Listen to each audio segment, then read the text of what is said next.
when we celebrated Columbus Day, a number of Italian Americans applauded President Trump's signing of a proclamation reaffirming the holiday and honoring Columbus's legacy.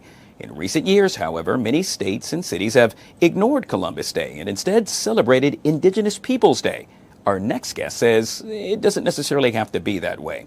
To explain, we welcome none other than Mr. Andre DiMino, the president of the Italian American One Voice Coalition. Andre, always good to see you, my friend. Welcome back to the show. Great to be back with you, Guy. All right, sorry we didn't get a chance to chit-chat on Monday as we celebrated all things Columbus Day.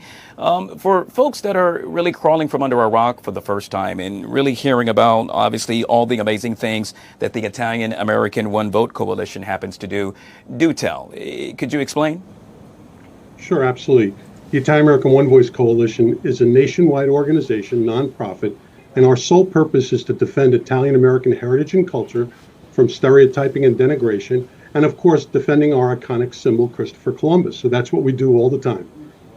And with that being said, obviously Columbus Day has somewhat changed throughout the past several years. At one point we called it Indigenous Peoples Day. Now it's back to Columbus Day, obviously after a proclamation signed by none other than President Trump. I would suspect for you, you are now smiling from ear to ear.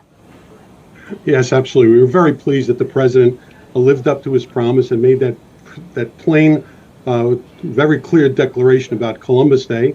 As you know, there are many states and cities and school districts that have changed the day to Indigenous Peoples Day. Now, we've got nothing against Indigenous people. In fact, we want to celebrate right along with them. But we shouldn't foster division by pitting one group against another. And, you know, Columbus Day is still a federal holiday, so Columbus Day should be left alone, just like the president said in his proclamation. And let's honor and respect Indigenous people and Native American on their own day. So, Andre, I got to ask, because I'm somewhat perplexed and confused. Why so much controversy, if you will, surrounding this to begin with? Yeah, well, you know, this really goes back to the genesis that occurred by a self-declared anarchist and Marxist by the name of Howard Zinn. And he published a textbook where he wanted to attack our country by perpetrating falsehoods about Columbus as well as our founding fathers. And those falsehoods have been totally debunked by authors such as Rafael Ortiz, who's a person of indigenous heritage himself, who has written 4 books defending Columbus, and other scholars and authors that have debunked Howard Zinn's book.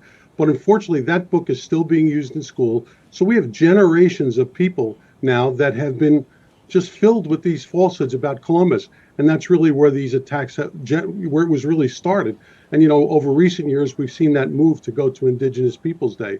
But the truth is that Columbus, you know, he did a major thing. He united the continents and really brought the world together. But on top of that, you know, Columbus is an iconic symbol to Italian Americans because Columbus was used as an atonement or an apology to Italian Americans because of the discrimination that the immigrants had back in the 1890s and early 1900s. So Columbus Day and Columbus himself is very important to Italian Americans. Correct me if I'm wrong, Andre, but one of the things that you all most recently did happen to be joined with a prominent Native American group. Is that the case?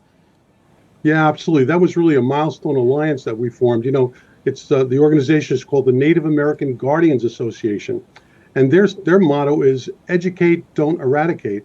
And they want to preserve their heritage, just like we're trying to preserve our heritage. So we have a unique thing there. And, you know, what their heritage they're trying to preserve are names like the Redskins. You know, they don't want to see that Redskins name eliminated. That's important imagery to them. And in fact, the logo of the Redskins, that profile of that Indian, was actually John Two Guns Whitecalf. And we actually met with the Whitecalf family. They would like to see the Redskins name and that profile, that image, that logo brought back. So we support them in preserving their imagery and names and so forth for sports teams and their history and heritage. And they actually support us in leaving Columbus Day alone and celebrating Native Americans and Indigenous peoples at another time. It appears as though there's support all the way around.